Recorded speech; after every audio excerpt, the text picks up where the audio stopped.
tarde. Para quem não me conhece, eu sou o professor Emerson Abraham e hoje irei falar para vocês sobre o tema Desmistificando a Ciência de Dados. Vamos conversar um pouquinho sobre essa área bem promissora. Bom, eu sou o professor Emerson Abraham, eu sou doutor e mestre em Engenharia de Produção, com foco em pesquisas de inteligência artificial, tenho um MBA em Data Science, especialização em gestão de TI e bacharel em administração de empresas. Hoje eu trabalho como cientista de dados, consultor na Sunset.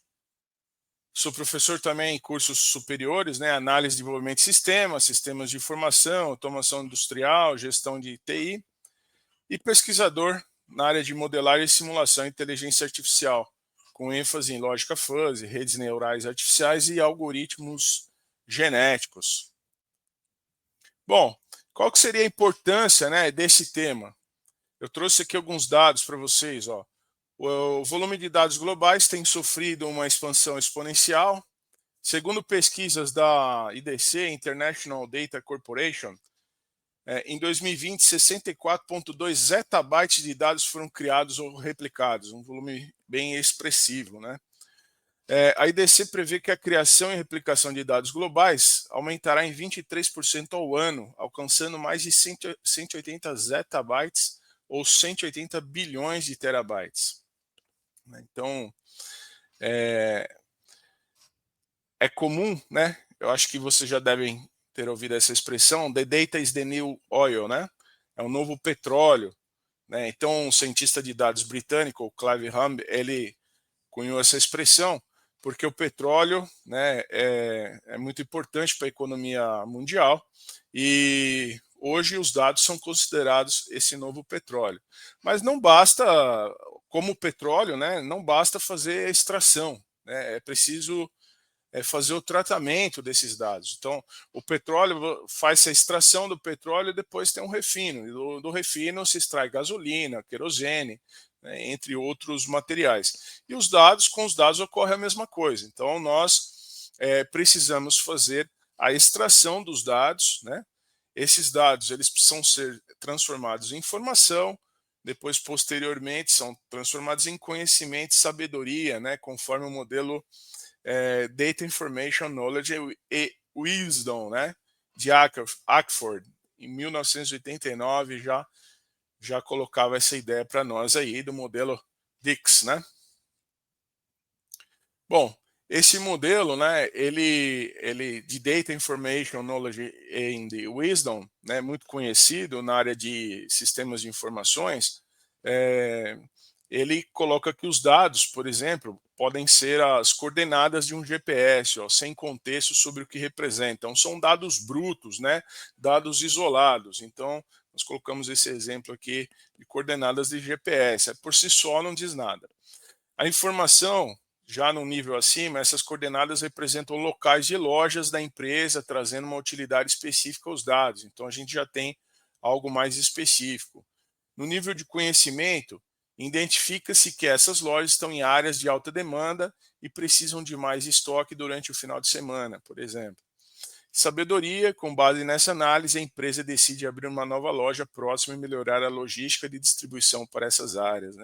Então, a gente percebe que a extração dos dados, os dados brutos, os dados nus e crus, eles não representam muito para a gente. A gente precisa tratar esses dados para poder gerar informação, conhecimento e sabedoria para as organizações ou para nós. Então, aí é nesse contexto em que nós iremos atuar, com a engenharia de dados, análise de dados, a ciência de dados, o BI. Mas antes da gente falar um pouquinho dessas áreas, vamos explicar um pouquinho para vocês como que funciona o pipeline de dados, ou seja, como é que funciona um pouquinho dessa estrutura. Aqui, essa estrutura, é claro, é um modelo sintético, um modelo simplificado, mas nós temos duas formas, basicamente, de fazer a extração dos dados. Então, nós podemos usar aí um ETL ou LT. Então, o ETL Aqui nós temos, por exemplo, diversas bases de dados, ERP, CRM, né? ERP é um sistema integrado, CRM é um sistema voltado para clientes, né? O Customer Relationship Management, então é um sistema específico, dados de clientes. Aqui a gente tem dados relacionados a um sistema integrado da organização, podemos ter dados de supply chain, né, o SCM Management, a Supply Chain Management, entre outras fontes de dados. Então, dados externos também da organização, e os dados podem vir de diferentes formas. Então, a gente pode ter dados estruturados na forma de tabelas, né? Ou podemos ter dados não estruturados também, na forma de vídeos, imagens, né? Sons. Então, todos essas fontes de dados, elas são no modelo de ETL são transformadas, então ali elas sofrem já uma certa padronização, esses dados sofrem uma padronização, uma normalização, um ajuste, até mesmo uma segmentação, e aí sim eles são colocados, são alocados num data warehouse, que é um armazém de dados, né? E a partir deste data warehouse é que se vai fazer a extração para se fazer, né, os processos de análises, né? Então, as análises elas vão ocorrer acessando esse armazém de dados aqui, um grande repositório de dados, né, que vai nos prover, né, todo tipo de dados já de certa forma normalizado, né, segmentado, ajustado, né? Então, dados faltantes, duplicados já são ajustados nesse processo, né? Então a gente já tem algo meio que preparado aqui, né? Já tem uma pré-preparação dos dados, né? E depois é evidente que quem vai fazer essa extração, né, ou vai gerar relatórios, dashboards, ou, né, para visualização, ou então vai fazer uma análise preditiva, vai treinar ali um modelo preditivo dentro de machine learning, né, dentro da ciência de dados. E outra forma da gente fazer de lidar com esses dados é por meio do ELT, né? Então a gente faz a extração, a extração desses dados, ela pode ir para um repositório, um temporário, um data lake, por exemplo, né? E esses dados eles ficam ali e eles são transformados na medida em que ocorrem novas solicitações, né? Então, esse modelo aqui a gente usa quando tem-se um grande volume de dados, né? Então, é preferível para em ambientes de Big Data. Então, isso por conta da performance, né? Ó, a transformação de dados ocorre antes do carregamento no ETL, então ele é mais usado para sistemas de data warehouse tradicionais. E no ELT, a gente carrega os dados primeiro, transformando-os depois, preferível para data lakes e ambientes de Big Data. Então, quando se tem muito dado, então fica custoso, né? Custa em relação à performance a gente fazer essa transformação. Então, se carrega todos esses dados, agrupa e vai se transformando, vai fazendo esse pré-processamento na medida em que esses dados são necessários, passam a ser necessários. Bom, e quais são os profissionais, né, que atuam nessa área? Então, a gente tem aqui, isso causa muita confusão também, pessoal, no mercado de trabalho, né? Então, é comum vocês procurarem aí por algumas vagas e você vê lá engenheiro de dados, analista de BI, cientista de dados, mas o que faz cada um, né? Então, olha, o engenheiro de dados, ele é o responsável por projetar, construir e manter a infraestrutura de dados de uma empresa. Então, ele é o responsável por projetar toda essa estrutura aqui, né? Desde a parte de infraestrutura e a parte de softwares e a parte de segurança da informação, garantir que esse pipeline de dados ele funcione, né, e sirva os analistas, tanto de dados como analista de BI e o cientista de dados. Então, o engenheiro de dados é o responsável por prover toda essa infraestrutura, fazer toda essa infraestrutura funcionar para que o analista de dados, o analista de BI, o cientista de dados, na outra ponta possa fazer a extração desses dados, né, e fazer as suas análises. Depois nós temos o analista de dados, que ele vai trabalhar na exploração, né? Então ele faz uma análise mais exploratória e descritiva dos dados. focando, né, em entender suas características e padrões. Então, assim, uma análise mais voltada para extração, geração ali de dashboards, de relatórios, né, entender um pouco das características e padrões dos dados. Num nível, né, num próximo nível, nós temos o analista de BI, que aí ele estrutura e apresenta esses dados de forma estratégica para o negócio, utilizando dashboards e relatórios interativos. Então, o analista de BI ele já vai ter uma ênfase mais direcionada ao negócio mesmo, né, da organização. Então, o que pode ser feito, né, com esses dados, né, quais insights podem ser gerados que vão impactar o negócio da organização. Então, ele tem uma ênfase, um foco muito grande em negócios também.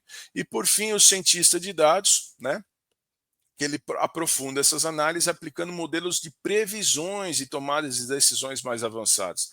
Então, o cientista de dados, ele faz também análises exploratórias, né? Mas o foco do trabalho do cientista de dados é trabalhar com modelos preditivos, né? Então, assim, elaborar lá os modelos de machine e deep learning para poder fazer previsões aí mais acertadas, né? Para os negócios da empresa. Vamos ver melhor como que isso funciona. Então, ah, aqui já falando dos tipos de análise, né, com ênfase na ciência de dados, né, que é o nosso foco principal. Então, o cientista ele pode fazer análise descritiva, né, que é simplesmente resumir os dados usando métricas como médias e percentuais, exibindo os padrões históricos por meio de dashboards. Então, um exemplo, média de vendas nos últimos 6 meses. Uma análise bem simples. Num próximo nível, análise exploratória, né? Investiga padrões, tendências, outliers, né? Que seriam aqueles dados extremos que aparecem ali na massa de dados. Então ele já usa algumas técnicas estatísticas, descritivas e gráficas, né? Quais são os fatores que influenciam a taxa de cancelamento ou perda de clientes, né? Então o cientista de dados ele faz essas análises, embora essas análises sejam efetuadas mais pelo analista de dados, né? Depois a gente tem a análise diagnóstica, que vai identificar as causas por trás dos padrões com correlações e testes estatísticos, aqui já num próximo nível. Então, qual que é o exemplo? Qual que é o motivo da queda no engajamento dos usuários, né?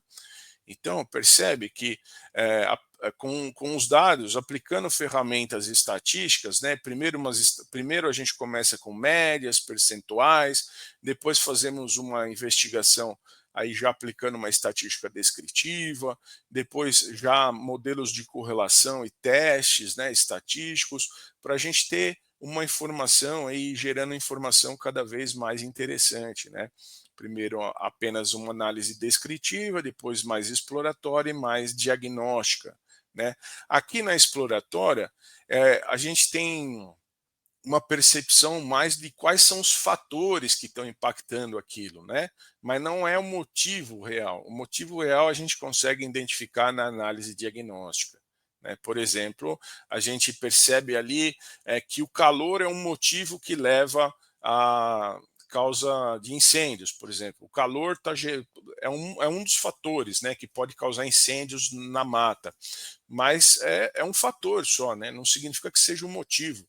Na diagnóstica, a gente vai perceber efetivamente o motivo. Então, o motivo pode ser ali um curto-circuito, né? E o clima seco contribuiu, né, para causar um incêndio, por exemplo.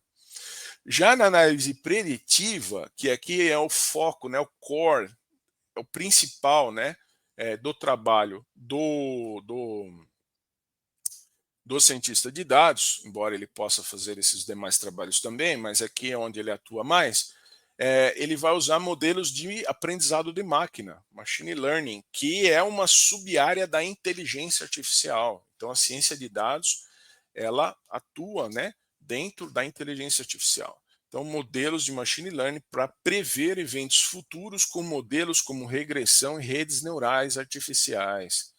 Então, as redes neurais artificiais já são modelos de deep learning, né? Que é o aprendizado profundo, que por sua vez é uma sub-área do machine learning. Então, você tem o machine learning, que é é uma das áreas da IA, né? E você tem o Deep Learning, que é seria ali um core ali do Machine Learning, né? Uma sub-área dentro do Machine Learning, que usa técnicas bem avançadas, né? Por exemplo, redes neurais artificiais. Então, as redes neurais artificiais, elas trabalham com um volume muito massivo de dados, né, dados complexos e um grande volume de dados.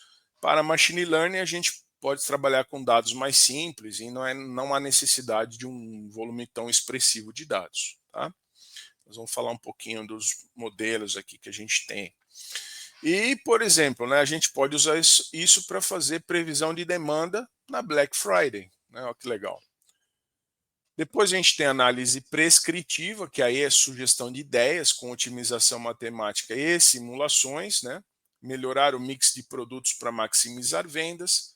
Análise de tempo real, que é processamento de dados instantaneamente para decisões imediatas. Então, exemplo, né, seria verificação de fraudes bancárias aí em tempo real.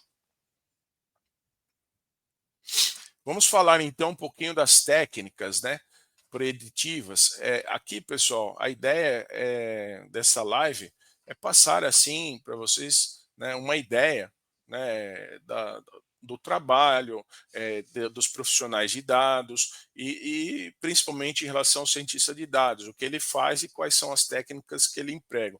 Numas lives futuras, a gente pode estar explorando um pouco mais essas questões, tá? Então, aqui é uma live introdutória mais para desmistificar essa área. Deu uma engasgada aqui. Bom, quais são, né, então, os modelos, né, as técnicas de modelagem preditiva, de machine learning? A gente tem aqui duas, né, principais. Existem o semi-supervisionado também, mas os principais aqui a gente, modelo supervisionado, trabalha com classificação e regressão, e os não supervisionados com clusterização. Vamos entender rapidamente aqui. Ó.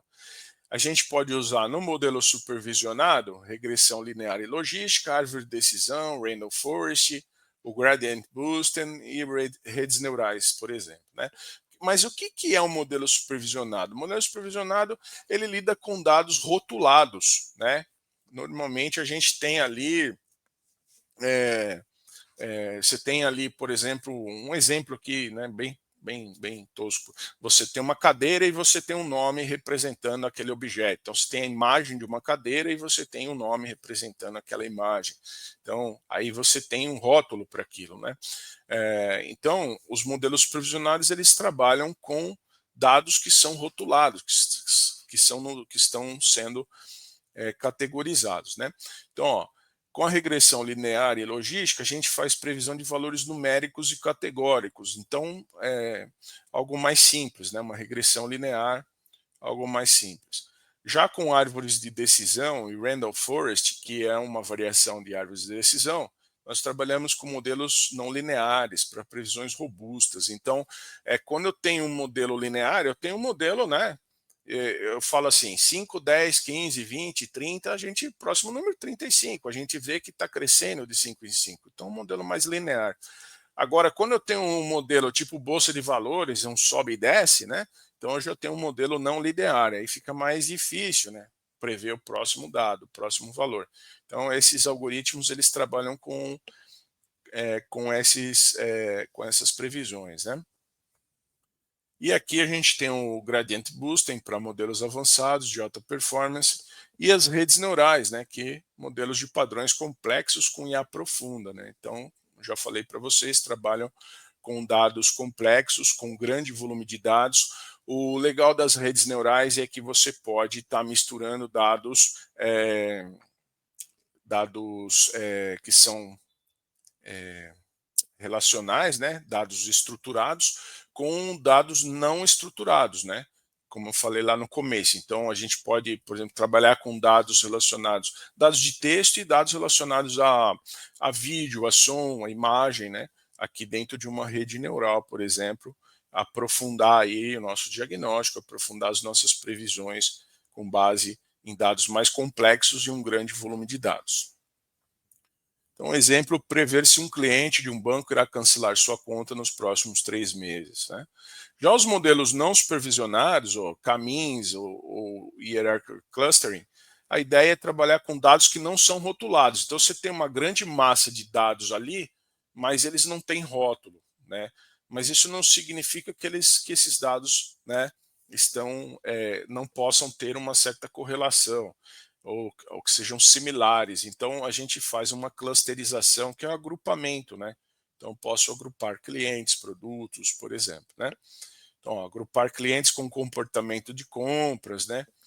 Para ajudar aí na segmentação do marketing. Bom, agora que nós já entendemos um pouquinho aí sobre, né, a ciência de dados, o que faz a ciência de dados, né, o pipeline de dados, os profissionais dessa área, vamos ver um pouquinho sobre o panorama de mercado, o que se espera, né? Como é que o mercado, eh, se o mercado está aquecido ou não nessa área, né? Então eu peguei aqui, ó, extraí aqui uma matéria aqui para vocês, ó, da Época Negócios. Ó, analista e cientista de dados serão as profissões mais relevantes no Brasil até 2030, indica a pesquisa. Ó. As funções foram apontadas como as mais relevantes por 33% dos 477 participantes do levantamento. Também foram citados os profissionais especializados em saúde mental, 30%, especialistas em inteligência artificial e machine learning, 30%. Né? Então, a gente vê aí, né, que é bem relevante, essa área tem sido bem relevante. As empresas cada vez mais precisam aí do trabalho tanto do engenheiro de dados, analista de BI, cientista de dados, né? Os profissionais de dados, né? Um pouco do salário, olha só, peguei aqui na Glassdoor, né? Então, os salários de cientistas de dados, isso aqui no Brasil, tá, pessoal? Faz uma média de 8 mil, um mínimo de 6 mil a 12 mil aí, tá? Mas isso aqui no Brasil, assim, tem muito, e é uma média, né? Aqui a gente tem uma média, mas tem salários bem mais altos aqui para cientista de dados, sênior principalmente, 15, 18 mil, 22 mil, né? Já vi salários bem expressivos, tá? Mas também não deixa de ser um salário ruim, né? Então, para quem quer trabalhar como cientista de dados. Então, uma média salarial aí de 8 mil reais, né, para nossa realidade não é tão ruim. Agora, olha só isso aqui, ó. Cientista e engenheiro de dados estão em alta e tem salário que pode passar de 20 mil, né? Ó. Então, com o desafio de encontrar mão de obra qualificada, profissões seguem alta em 2024 porque empresas valorizam cada vez mais o uso de dados nas tomadas de decisões, né? Então, extraí do G1, o G1 conversou com pessoas envolvidas nessa área para entender como o mercado está de trabalho. Então, assim, hoje a gente tem a oportunidade, por exemplo, também de trabalhar, né? Quem trabalha é, fazer o home office, trabalhar para empresas do exterior, né, ganhar em dólar, então você pode aí ganhar 8 mil, 9 mil, 10 mil dólares, né, trabalhando como cientista de dados, atendendo empresas no exterior. Né, então existe essa possibilidade também. Quais são os mitos comuns sobre essa profissão? Aqui vamos desmistificar de vez. Então aqui, ó, coloquei alguns, né? Tem outros, mas ó, cientista de dados só trabalha com inteligência artificial e machine learning, né? É verdade? Não. Machine learning é uma parte da ciência de dados, mas não é tudo, né? Aqui tinha um xizinho aqui que acabou sumindo, né? Isso aqui é verdade? Não, não é verdade, né? Se for verdinho, vermelhinho, eu acabo me perdendo aqui, pessoal. Mas eu explico para vocês. Então, machine learning é uma parte da ciência de dados, mas não é tudo, né? Cientistas de dados iniciam com análise, muitos cientistas de dados iniciam com análise exploratória, relatórios de otimização de processos antes de usar IA. Então, você pode a porta de entrada, né? Então, vamos falar o que precisa aprender para poder entrar nessa área, né? Mas você pode começar aí com uma análise mais exploratória, né, diagnóstica, para depois ir para as previsões com IA. Mito 2: é impossível aprender ciência de dados sem uma formação em TI ou em matemática, né? Conhecer estatística e tal. Então, não, né? A área é acessível para qualquer um que desenvolva as habilidades certas. profissionais de economia, administração, marketing e outras áreas já migraram com sucesso para a ciência de dados. Hoje a gente tem visto muito isso acontecer, né? Muitos profissionais migrando para a área de ciência de dados, né? É, e assim, eu preciso fazer um curso superior nessa área? Não, não necessariamente. Principalmente se você já tem uma formação em TI, né? Mesmo que seja uma formação em gestão de TI, né? O que você vai precisar é fazer talvez fazer algum curso mais rápido, um curso livre ali, né? É, se especializar em algumas ferramentas, mas não precisa fazer uma graduação em ciência de dados ou então fazer uma pós-graduação em ciência de dados. Não, não tem necessidade disso, tá? Então, você precisa conhecer as ferramentas certas, né? Já ter uma certa, precisa ter uma certa habilidade com programação, sim. Precisa ter alguma certa habilidade e gostar, por exemplo, de estatística e matemática, sim. Precisa sim. Tá? Entender um pouco de negócios também, mas você não precisa ter uma formação específica nessa área, né? Se você já tem alguma formação, melhor, né? Se você está cursando aí uma formação na área de TI ou áreas correlatas, perfeito também. Você pode fazer um curso em paralelo aí, em 2, 3 meses, tem imersões aí que você faz, que você aprende a programar, né? Principalmente em Python, aprende o que você vai usar de matemática e de estatística, você não precisa conhecer tudo, é só o que se usa, né? E acabou. E pronto, e trabalhar, né? Já é tarde para entrar na ciência de dados, né? Não, né? O mercado continua crescendo, ainda há alta demanda por profissionais qualificados. Muitas empresas, inclusive de setores tradicionais, estão começando a investir em ciência de dados, criando novas oportunidades. Então, eu tenho visto muitos profissionais, engenheiros, né, economistas, até de outras áreas, né, até de humanas e de ciências biológicas, até mesmo, que têm já essa formação e estão migrando para essa área de ciência de dados, já tem até uma experiência profissional, mas vê a sua área meio estagnada ali, não vê chance de crescimento e tem percebido, né, a grande ascensão da área, a grande necessidade aí de se trabalhar com ciência de dados, com inteligência artificial. Então, estão migrando para essa área e o mercado é carente, né, de profissionais qualificados. Então, mas como começar, né, na ciência de dados? Então, quais são as habilidades essenciais? Ó, que você pode até estudar por conta, pode contratar um curso aí à distância, curso gravado, pode fazer imersões aí com cursos ao vivo, ou você pode, se você preferir, você pode também entrar numa graduação, né? Mas aí demanda mais tempo. Aí um curso tecnólogo, que é o mais rápido, você vai ficar 2 anos estudando, né?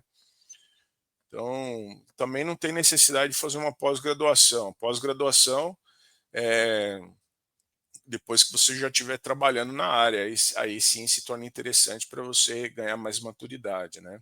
Levar e contribuir, desenvolver algum trabalho mais significativo. Então, assim, é conhecer Python e SQL, né? Que são é o principal, tem a linguagem R também, mas o mercado busca mais quem conhece Python. Estatística, né? E machine learning, que são os algoritmos de aprendizado de máquina. Pensamento crítico, saber formular boas perguntas. Storytelling com dados, comunicação de insights. E aqui, ó, quais são os passos práticos, né, para se começar do zero? Então, assim, você pode. Primeiro, tem que estudar um pouco isso e depois você começar a trabalhar com dados reais, buscando em algumas bases aí, como o Kaggle, né? Eu coloco como dica para vocês, DataGov, bases do governo, tem bastante como Exstat, dados de comércio exterior, né? Google Dataset, então vocês podem buscar nessas bases, né? Dados que são dados reais, e aí jogar dentro dos seus modelos. Então, você criar os seus modelos, né, de aprendizado de máquina e testar esses modelos, né, verificar como que eles estão performando, né. Para isso existem métricas, né, existem que a gente aprende quando a gente estuda sobre ciência de dados. Construir um portfólio no GitHub, né, com projetos próprios, isso é legal, e participar de desafios, né, de dados, né, para ganhar assim, uma certa experiência. Então, esses eventos que ocorrem, né, esses hackathon, entre outros aí, né?